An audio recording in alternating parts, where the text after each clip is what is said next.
alladzina hum fi salatihim khashi'un. Syarat pertama, kalau ingin mendapatkan surga Firdaus tadi dan kebahagiaannya diturunkan ke bumi, dibawa sampai mati, masuk ke alam kubur lebih bahagia lagi, maka amalan pertama untuk melatih menguatkan iman itu, coba berlatih untuk menunaikan sholat dengan khusyuk. Kalau Anda kerjakan benar sholat ini, maka apa yang Anda dapatkan? Teman-teman ingat betul, saya mau tanya sebentar. Keabadian yang abadi disebut dengan sa'id. Kalau kita ingin turunkan ke dunia percikannya kita dapatkan, usahanya disebut dengan apa? Masih ingat?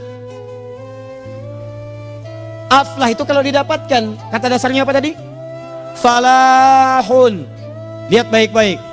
Kata Allah dalam Al-Quran tadi, kalau ingin mendapatkan falahun, amalan pertama sholat. Makanya ketika dipanggil sholat, kalimat falah dilekatkan pada panggilan sholat. 5 kali diingatkan. Begitu muadzin kemudian azan memanggil Anda, hayya 'alas shalah. Anda bertanya, ya Allah kenapa kami mesti sholat? Dijawab, hayya 'alal falah. Yuk, pagi yuk. Yang sejati datang sini. Belum dapat sujud, belum dapat ruku, saya berikan. Makanya ketika orang sholatnya benar, dia akan mendapatkan 5 keutamaan. Saat di dunia nih, belum ke akhirat, 5 keutamaan yang tidak diberikan pada orang yang tidak sholat. Atau orang sholat tapi sholatnya nggak khusyuk. Sebab syarat mendapatkannya khusyuk, alladzina hum fi sholatihim khasyi'un. Bukan alladzina hum fi sholatihim saja, tapi ada kalimat khasyi'un. Artinya yang tidak khusyuk saja nggak akan dapat, apalagi yang nggak sholat. Apa yang 5 ini? Lihat baik-baik. 1, orang yang sholatnya benar, pertama kali sebelum mendapatkan kebahagiaan hakiki dari Allah Subhanahu wa Ta'ala, akan dirubah dulu perilaku hidupnya menjadi perilaku yang lebih baik. Kalau orang itu sholatnya benar, maka sholat itu akan melatih dia untuk berubah, bertransformasi jadi orang baik. Itu ada di Quran surah ke-29 ayat ke-45. Innas sholata tanha anil fahsya'i wal munkar. Sumber keburukan cuma 2, kalau bukan fahsya itu munkar. Maaf, pornografi, porno aksi, LGBT, kata-kata jorok, kotor itu fahsya. Di orang sholat kata Allah, mustahil berkata-kata kotor. Orang sholat tidak akan pernah mencela. Orang sholat tidak punya kata-kata jorok. Jadi kalau ada sekarang orang yang sholat senang mencela orang lain, itu berarti ada masalah dalam sholatnya. Dan dia belum dijamin sebagai ahli surga terbaik. Dan hidupnya nggak bahagia. Nggak bahagia. Aneh nih. Sholat tapi senang celah orang. Aneh. Aneh.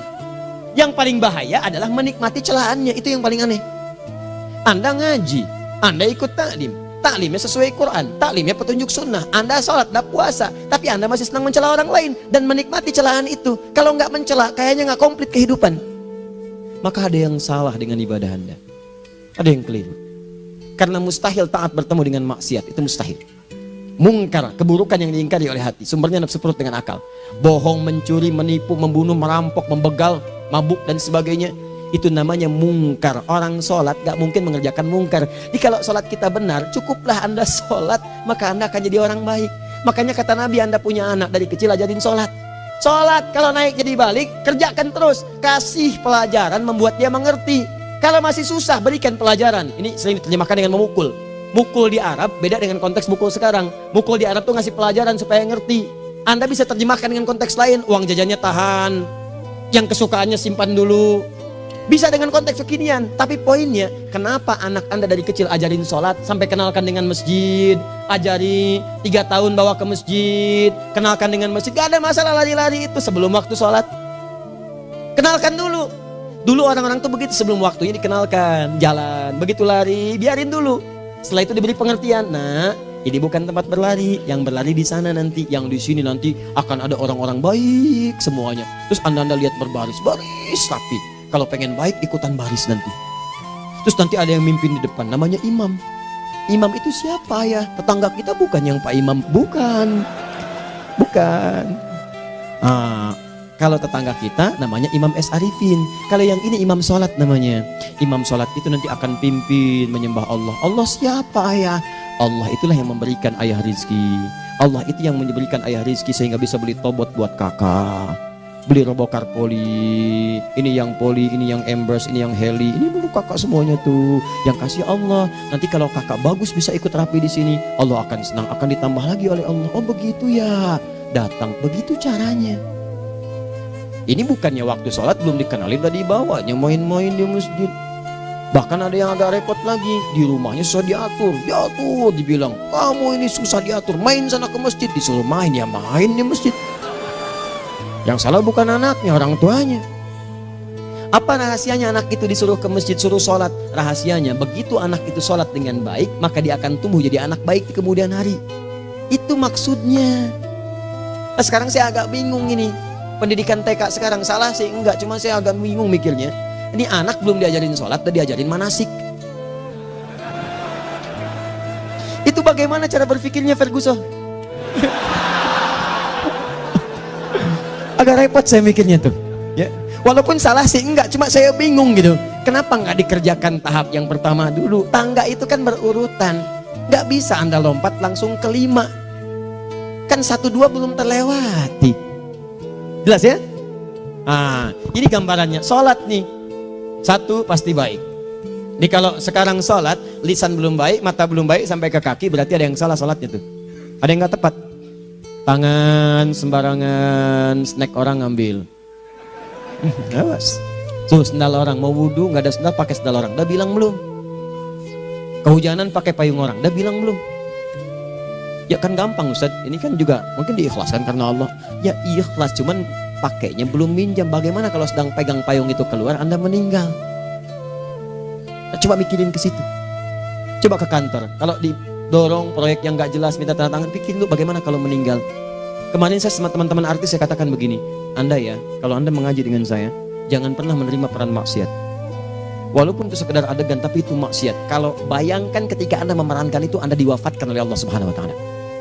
Maka demi Allah saya katakan tidak ada faedahnya Anda ngaji sekarang, ngaji besok. Ketika Anda menerima peran itu, Anda wafat dalam keadaan bermaksiat di hadapan Allah Subhanahu Wa Taala.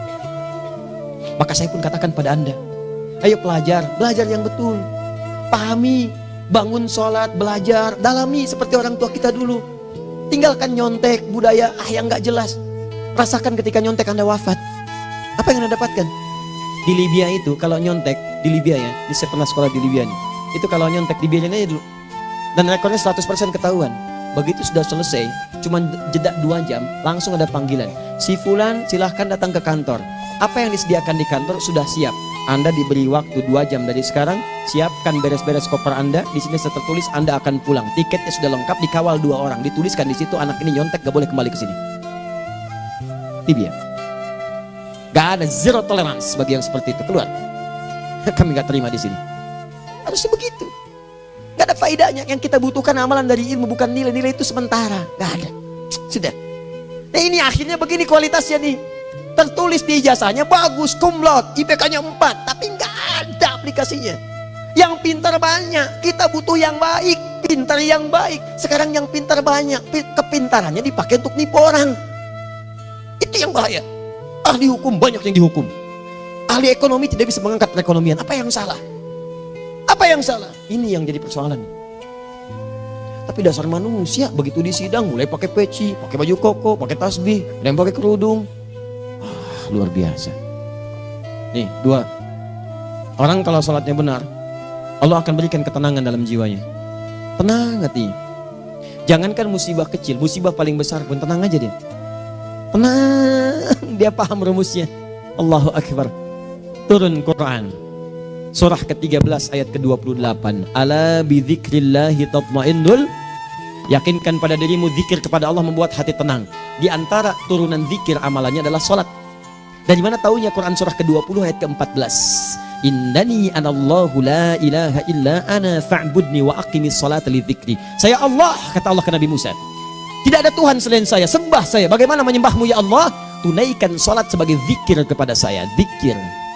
Nah, maka kalau Anda sedang tidak tenang, ayo ke masjid. Banyak zikir itu, baca Quran zikir. Quran surah 15 ayat 9. Inna nahnu nazzalna dzikra. Kami turunkan Al-Quran sebagai zikir. Jadi kalau Anda sedang baca Al-Quran, Anda sedang berzikir. Ibu kalau sedang gak tenang bu, gelisah, gak enak, gak usah mengeluh, apalagi bikin status gak karuan. Ibu wudhu, ambil mushaf baca. Begitu sedang baca ada ketenangan dalam jiwa. Berdoa, zikir. Kalau sedang gak tenang besok ada proyek, doa dulu. Doa itu memberikan ketenangan. Makanya doa disebut dengan zikir. Quran surah ke-7 ayat 205. Wadhkur rabbaka fi nafsika tadarruan wa khifatan wa dunal jahri minal qaul. Ayo berzikir, minta kepada Allah dengan segenap jiwamu, mohon dengan penuh ketawaduan. nanti ketenangan diberikan. Menghafal Quran, baca itu zikir. Quran surah ke-54 ayat 17, 22, 32, 40. Walaqad yassarnal Qur'ana lidzikri fahal min muddakir. Menyebut nama Allah, Al-Asmaul Husna itu zikir. Sedang ada persoalan, ya Allah, ya Allah, ya Allah, ya Rahman, ya Rahim, ya Malik, ya Qudus, ya Allah, ya Allah, ya Allah, ya Allah. Zikir. Dalilnya Quran surah kedua ayat 152. Fadhkuruni adzkurkum. Sebut namaku, zikir. Apapun akan mengingatmu. Gimana menyebutnya? Ditafsir di Quran surah 17. Ayat keberapa? 110. Qulid Allah awid Rahman ayyamma tad'u falahul asmaul husna. Sebut nama Allah. Itu menenteramkan pada jiwa. Sedangkan sholat gabungan dari semua zikir tadi. Bukankah dalam sholat Anda baca Al-Quran? Bukankah dalam sholat Anda menghafal Al-Quran? Bukankah dalam sholat Anda berdoa? Bukankah dalam sholat Anda istighfar? Anda mohon digabungkan semua itu. Amalan sholat menggabungkan semua jenis zikir. Masa Anda nggak tenang juga? Makanya sholat, jangankan sholat ya, tempat sholat itu yang menenangkan. Tempat sholat, tempat paling tenang di muka bumi. Kalau nggak percaya silahkan ya, Anda sebelum masuk ke Istiqomah ini, begitu Anda masuk kan perasaannya beda kan? Lain. Silahkan cek, kalau cari ketenangan datang ke masjid. Masuk, wudhu masuk, sholat 2 rakaat tenang. Dekat kipas angin, saking tenangnya plek ngantuk tidur. Beneran. Enak. Makanya saat Ramadan kalau orang pengen cari ketenangan, lihat. Di perusahaan-perusahaan penuh tuh musola, pada tidur. Ya, mengamalkan hadis palsu. Ya, dia musoim ibadah, tidurnya orang puasa ibadah, hadis palsu. Nah, itu teman-teman. Itu gambarannya tiga. Orang yang salatnya khusyuk benar, itu dijamin langsung oleh Allah Subhanahu wa taala akan dimudahkan semua urusan hidupnya termasuk rezekinya. Ini yang saya katakan. Jadi saya katakan tadi, di akhirat ini, di surga, rezeki tinggal ngambil. Anda kalau benar sholatnya, itu langsung dijanjikan oleh Allah. Rezeki itu nggak perlu Anda banyak pikirkan. Ikhtiar sedikit, datang. Bahkan dari sisi yang tidak Anda duga. Apa dalilnya?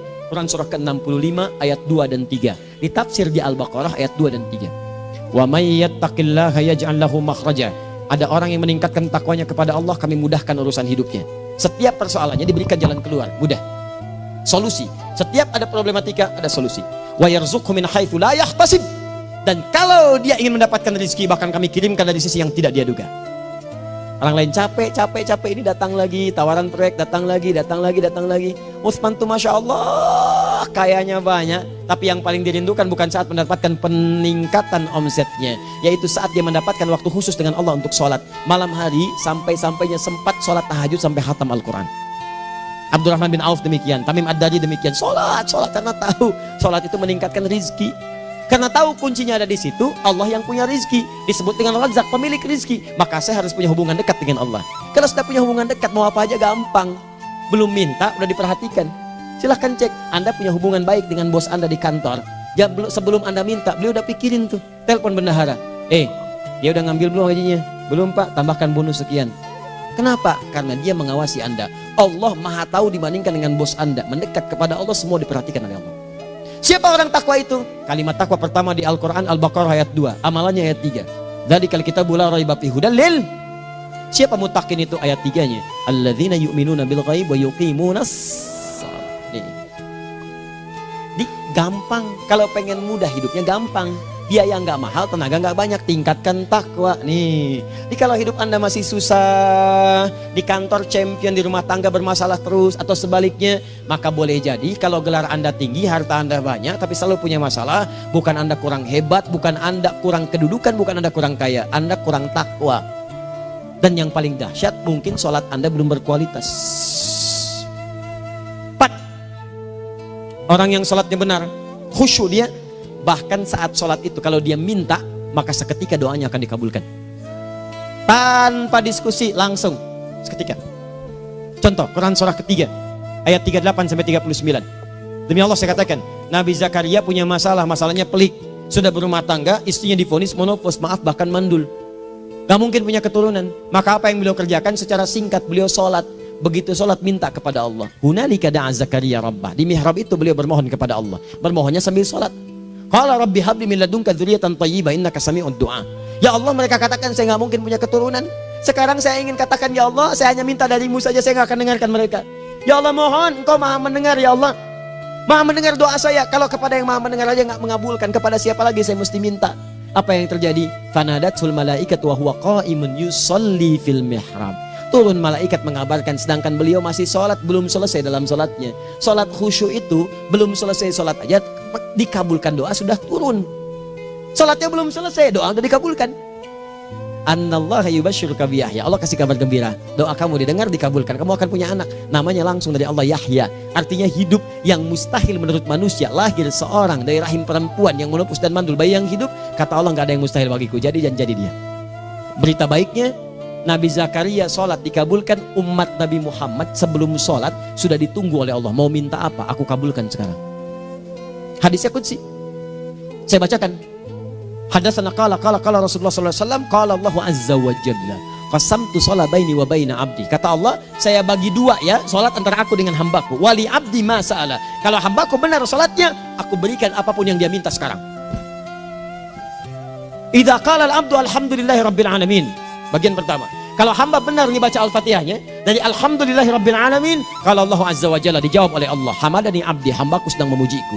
Wa idza qala ar-rahmanir rahim, jika hambaku berkata ar-rahmanir rahim, qala Allah azza wa jalla athna alayya abdi, hambaku sedang menyanjungku. Wa idza qala maliki yaumiddin, qala Allah azza wa jalla majjadani abdi, kalau hambaku mengatakan maliki yaumiddin, kata Allah hambaku sedang mengagungkanku. Perhatikan sekarang. Wa idza qala al-abdu iyyaka na'budu wa iyyaka nasta'in, jika hambaku berkata sekarang, ya Allah, kami sekarang ibadah, salat menyembahmu, dan kami sekarang sedang punya masalah, kami hanya minta tolong kepadamu ya Rabb. Apa jawabannya? Beda dengan sebelumnya. Kata Allah, hadza baini wa baina abdi, inilah perjanjian antara aku dengan hambaku. Wali abdi, kalau hambaku benar khusyuk salatnya sampai detik ini, baru sampai Al-Fatihah itu pun belum tuntas, baru sampai Al-Fatihah itu pun belum tuntas. Kalau benar bacaannya betul, salatnya dari takbir sampai dengan selesainya, sampai ayat itu iyyaka na'budu wa iyyaka nasta'in, kata Allah, masalah apapun yang dia minta sekarang aku akan kabulkan. Besok saya kasih rahasia yang di KBP. Ada awal pembuka di awal sebelum Al-Fatihah yang kalau Anda benar bacanya, itu pengantar kepada pengabulan doa di Al-Fatihah. Apa itu? Besok. 5. Yang kelima ini yang paling diharapkan, dan ini penutup dalam kajian kita malam ini. Teman-teman sekalian, perhatikan baik-baik. Jika Anda benar mengerjakannya, maka Allah akan jamin langsung Anda akan mendapatkan kesuksesan dan kebahagiaan di semua aktivitas Anda. Kalau jadi suami, suami yang sukses, rumah tangga yang bahagia. Kalau jadi pegawai, pegawai yang sukses, dan di kantor bahagia. Masih ingat? Kesuksesan yang menghadirkan kebahagiaan, konteksnya dunia disebut dengan falah, dipegang disebut dengan aflah. Dikembalikan lagi ke atas, ke surah ke-23 ayat 1 dan 2. Qad aflahal mu'minun. Apa amalannya? Alladzina hum fi salatihim khashi'un. Persoalannya, kalau Anda salat belum mendapatkan satu di antara 5 ini, apa masalahnya? Pertama masalahnya, kata Al-Quran, boleh jadi yang salat itu belum khusyuk. Apa itu khusyuk? 2 maknanya, dan saya tutup di sini. Apa yang 2 itu? 1, kebanyakan orang salat masih membawa dunia dalam salatnya. Makanya kalau pengen khusyuk, kata Allah, maka Anda rasakan akan bertemu Allah. Rumusnya Quran surah kedua ayat 45 sampai 46. Rasakan secara singkat, mungkin itu sholat terakhir yang Anda akan kerjakan dalam kehidupan. Mungkin di sholat itu Anda wafat. Kata Allah, alladzina yadhunnuna annahum mulaqu rabbihim. Orang khusyuk itu sudah kelihatan dari sebelum sholat, dia sudah merasa persiapan menghadap Allah. Persiapan ke manusia aja, dia sudah siap-siap, mandi dulu, ganti pakaian, pakai parfum, macam-macam dan sebagainya, hanya memenuhi undangan manusia. Allah mengundang Anda 5 kali dalam sehari. Ya maaf, mengabulkan doa Anda, mencukupkan kebutuhan, menyembuhkan kalau sakit, disiapkan Anda. Harusnya apa? Penampilan sempurna. Kata Quran, orang khusyuk itu kelihatan sebelum sholat, pakaiannya kelihatan. Quran surah 7 ayat 31, ya bani Adam khudhu zinatakum inda kulli masjid. Hai anak cucu Adam, kalau tiba panggilan dari masjid, kenakan pakaian terbaikmu. Di anak cucu Adam tuh kelihatan. Kalau orang khusyuk, begitu azan kelihatan pakaiannya lain. Pakaiannya indah. Khudhu zinatakum, kenakan pakaian terbaikmu. Dipakai, bertemu Allah. Bertemu manusia aja pakaian bagus-bagus. Ini aneh ya, ada orang salah ibadah aja. Orang salah ibadah pakaiannya bagus-bagus. Lihat nih hari-hari tertentu, besok tuh orang mau ke tempat masing-masing tuh. Ada yang pakai jas, pakai dasi, pakai batik, pakai kebaya. Anaknya dibawa, dikuncir 2, bawa manisan macam-macam. Mau salah ibadah aja, tampilan bagus. Masa antum yang benar ibadahnya nggak bagus? Bedakan. Pakaian futsal, pakaian sholat ganti dengan yang sholat. Ini gimana pakaian sholat pakai pakaian futsal? Depannya gambar Messi, belakang Ronaldo. Repot. Malaikatnya juga bilang, kamu salah baju, harusnya Luka Modric.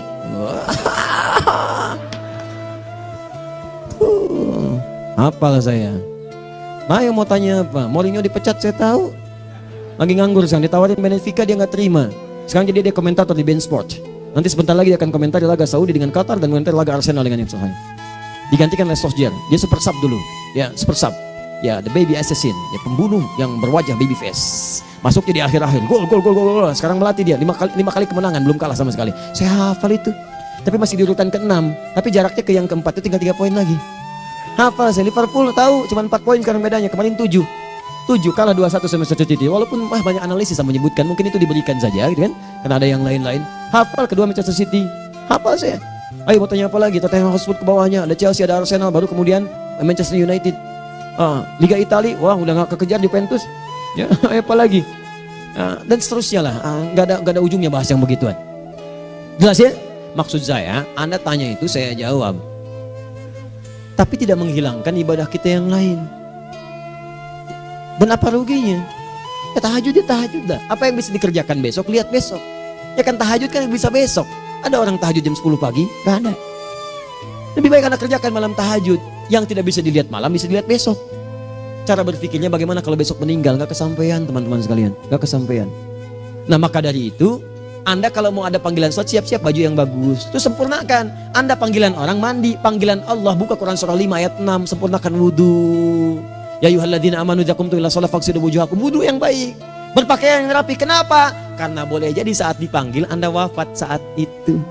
Maka wafat Anda dalam keadaan yang suci, dengan keadaan tobat, dengan pakaian terindah pada saat itu. Yang kedua, maaf, orang-orang kurang khusyuk itu saya tutup. Yang kedua itu karena kebanyakan orang sholat tidak paham, tidak mengerti apa yang dibaca dan dilakukan dalam sholatnya. Jujur pada diri sendiri, jawab pada diri Anda. Sampai sekarang Anda sholat, berapa persen bacaan sholat yang Anda pahami?